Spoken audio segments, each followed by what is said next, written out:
naikkan roti burger. Burger cendol. Ini dengan harga RM9.90. RM9.9? Ya. Ini burger cendol, adik.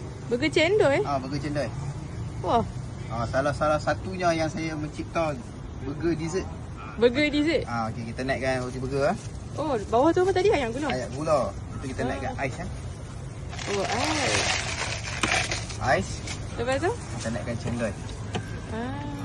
Ni sendiri dah. Cendol kita sendiri buat. Buat sendiri ya ni? Cendol buat sendiri. Kita tak beli lah, kita buat sendiri. Uish, santan cendol. Santan cendol. Kacang. Ni kita naikkan jagung. Jagung. Okey, last kita naikkan roti burger.